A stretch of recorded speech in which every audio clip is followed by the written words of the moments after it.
Hey there, welcome to Mad Mel's Mind. Thanks for joining me. My name is Melissa and this is a podcast all about me, about my life with PTSD, about my life with a husband and kids and friends and everything in between. Thanks for tuning in. Hello everybody and welcome to episode 21. Thanks for tuning in. I know last week I said that I was going to be interviewing Alice from Signal 2, but unfortunately it didn't happen. So you're stuck with me for this episode. So let's get it started.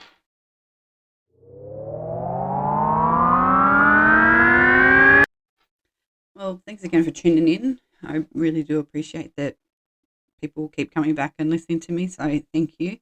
As I said, Alice couldn't join me this week. She was crook and I was having issues with new meds and stuff like that. So it didn't happen. But I just wanted to discuss, I guess, the week that was, and it's been a roller coaster. I'm still currently in hospital. Hopefully I'll be home in a week's time. But as you're aware, I did the 10 to 14 days withdrawing from my previous antidepressants, and that, like as I discussed in last week's episode, that had its challenges on its own, and then I started on the new meds, and that was fun. So fun's probably not the right word, and in the spirit of this podcast, we're going to be honest, and I was scared. Like, I had the new meds Saturday morning, Saturday night, Sunday morning, and then Saturday night, the first night that I had it, I couldn't sleep, and like whenever I did get to sleep, I was having crazy nightmares and weird ass dreams, and I haven't had that issue for probably at least 12 months, like with the other medications and stuff that I've been in. They've sort of been able to make it better, but yeah, that was foreign to me, not being able to sleep, and sleep is such an important part of being able to hold your shit together.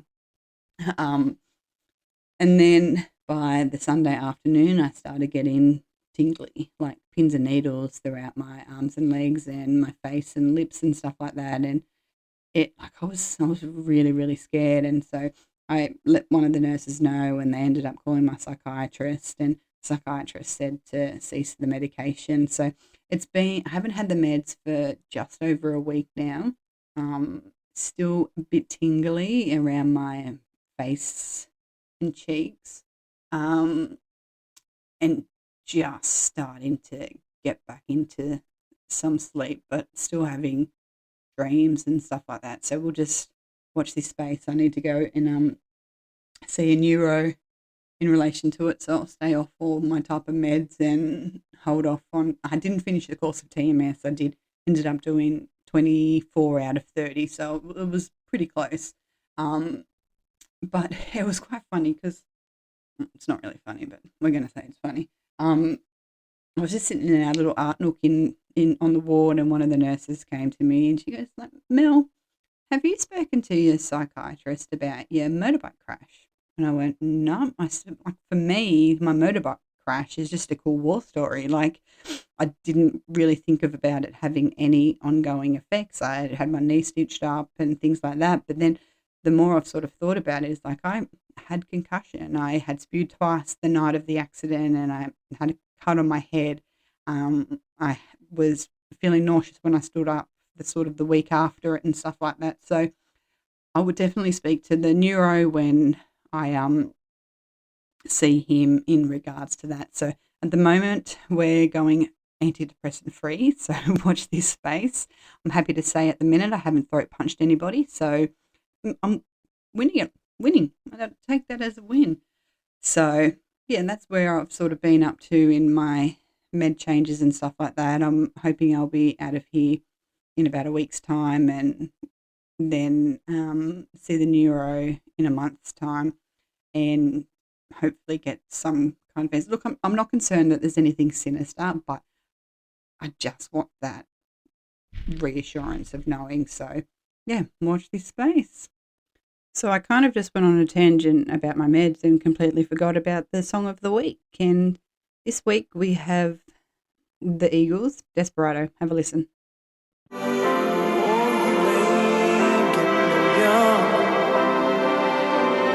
pain and your hunger, they're driving you home. Freedom, oh freedom, well, that's just some people talking. Your prison is walking through this world all alone. Firstly, who doesn't love the Eagles and Desperado?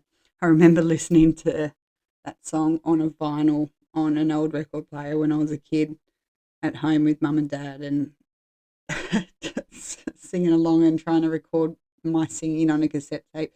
Anyway, it was woeful. But I think the one line that I really like out of that, which I played in that little clip, is where it says, your prison is walking through this world all alone. And I know that I continually tell everybody that we can't fix ourselves. We can only fix ourselves, but I think it's just as important that we walk through this journey of life with a great support network. And if you don't have that, I think that makes life even harder than what it already is. So if you're not in a position at the moment where you don't have that, I encourage you to reach out to different community groups and things like that and try and find your people, because they are certainly out there. And I know I've spoken about it multiple times about the amazing staff at the hospital.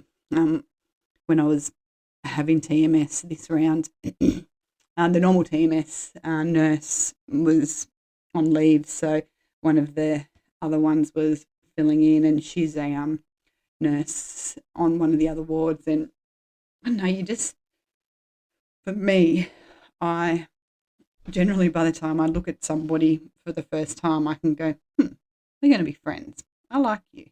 And then I generally do. But this one nurse in particular is just amazing. And she ended up giving me the Let Them theory by Mel Robbins.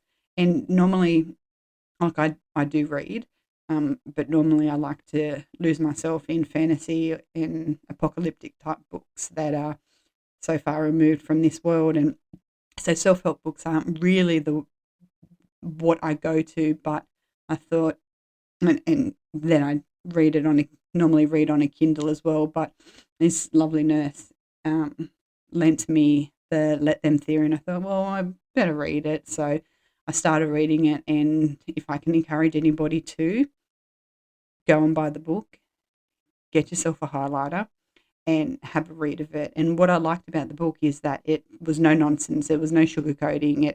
It was the only person who can fix you is you. So I wrote a couple of notes down because I thought it would be good to share with everybody. So I know in one of my episodes I've spoken about motivation, and motivation can be very, very hard, particularly if you're suffering from major depression as well. So, and Mel speaks about in her book how she was going through low patches in her life, and to help her with the motivation, she used to use the countdown theory, which is like the rocket counting down. And so, like, she was struggling to get out of bed, and she would go 5, 4, 3, 2, 1, get up, and she would just use that little bit of help and go, okay, once I get to 1, that's it. I have to do what I need to do. So that could be from anything from brushing your teeth or getting out of bed or making the phone call or doing things that in a perfect world shouldn't be difficult, but they are difficult. So these are just a few little notes that I sort of took away from the book, but and I'm not going to do a full download of the book, but I just think these sort of points were really, really good. And if I can share them with you and encourage you to go and even jump onto her podcast or listen to the audio book or read the book as well, but I definitely encourage you to go do that. So a few of the little takeaways that I got is that thinking about your problems won't solve them. So for myself, I find my head ruminating constantly about things that may or may not happen and things like that. So um, one of the biggest ones, and I say this constantly, is you must save yourself from yourself. Like, we are our own worst enemies. We get stuck in this depressive cycle, and it's very, very hard to get out, but we need to put the work in for ourselves. And the 5 second rule, that the countdown that I was discussing, is um, it's a self improvement tool, and it's something that we can use on a daily basis, multiple times a day, without having any effect on anybody else but ourselves.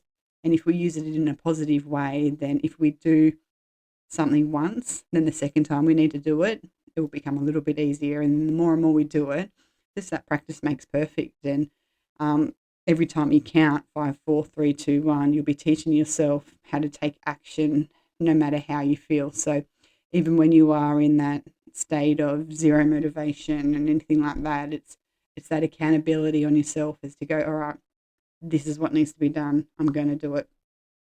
And I know in the world we live in today, and I think it doesn't matter when you were born in this world, we allow other people's behaviours to have an impact on our stress levels, and that gives them the power. And a lot of the times it's something that we can't control, and we can't control other people's behaviours. So by giving them that power of something you can't control, that leaves us drained with no time or energy for ourselves. And using the let them theory that Mel talks about is protecting yourself from the stress of other people. Like, you may see somebody at the shops, or do something in the car, and I think car anger and rage and something is so relatable, and everybody understands it, that you see these dickheads doing stupid things in the car, and then you get worked up about it, but you can't control them, so let them control it. But another good thing that I found with the book, it wasn't about necessarily just letting them do them, but it was about letting me be able to control the things that I can control. So it was sort of the let them theory and then the let me theory, and how the two of them can merge. So it's about protecting yourself from the stress of other people. So look, I fully encourage these things as well, and just little things that is just common sense, but sometimes it's nice to have it reaffirmed in you. And it's just like compliment people wherever you go, because words of strangers and kindness from strangers is so heartwarming. Like, if somebody walks up to me and says, "Oh, that's a nice jacket," and you go, "Oh, thank you," like, they didn't need to do that, but that 10-second comment can change somebody's day. So if you're walking past somebody, say hello and smile to them. We're just caught up in such a busy lifestyle these days. We just get stuck in our own heads and don't take time for other people, whether they be your loved ones or your strangers. But like, we seem to be walking away with our head in our phones, or got our headphones on and stuff like that. So we just become so self-absorbed in today's society. But when you're doing it, like making a compliment to a stranger or saying hello or something like that, do it without zero expectations. So don't go, "Oh, if I tell them to have a good day and they don't say it in return," and then get upset about it. Like, that's, if you're doing it with zero expectations, there's no room for disappointment, and you're only there to make that other person feel better. And if it works, brilliant, you've made their day. If it doesn't, that's on them. Let them. So with the let me part of the book, it just talks about let me be understanding, let me make the effort, and let me check in without expectations, because I care. So it's about sending that text to somebody you haven't spoken to for a little while, and just say, "Hey, thinking about you." And if they respond, brilliant, and if they don't, it doesn't matter. So there were a few look, it was a good book. I couldn't get lost in my fantasy world while reading it, but it was certainly worthwhile. So just before I finish up with the let them theory, there's a few good quotes that she mentions in there, and I just want to read them out. And this one is, no one gets sober until being drunk is more painful than facing the thing you are running from. So we all use our different types of substance abuse, whether it be alcohol or vaping or smoking or whatever the case might be, but we're using that to mask something else. And this one was quite good. It's the grass is greener where you water it. And for me, it's just, that is so true. Like, we need to be putting the effort in, and the grass isn't always greener on the other side. It's about how much effort you put into yourself and your relationships and stuff like that. And the last one is, time doesn't heal all wounds. What you do with your time does. And they are very, very important things to remember, because particularly if you're in a state of depression, it's easy to fall into that slump and not get out of bed and things like that. But if we can put together those little bits of tips, like the countdown theory and the let them theory and the let me theory, then hopefully we can then, sorry, that was just a notification. I have to purchase Ed Sheeran tickets. Go ahead. Anyway, so yeah, look, if I can encourage you to go read it, please do. It's very insightful, and nothing's off bounds. She talks about parenting adult children and things like that, and it's just very black and white. It could be almost very blunt at times, but certainly worth the read. I'll pop some details up in the show notes. And I know I say I'll pop stuff up in the show notes every week. I'll put in my socials, but that's something I need to get better at actually doing it, because by the time I record and then schedule the episode to go on and then it gets released, because I don't want to put something on Facebook before it gets released. But anyway, I end up forgetting. So the joys of my brain I've already mentioned, and that is, time doesn't heal all wounds. What you do with your time does. So make every minute count. Your life is valuable, and please be kind to yourself. Thanks for tuning in, guys. Thanks for tuning in to Mad Mel's Mic. I'm Melissa Smith, and I hope you've enjoyed listening. You can find me on Facebook and Instagram, and don't forget to like and follow. Have a great week, and don't forget to be kind to yourself.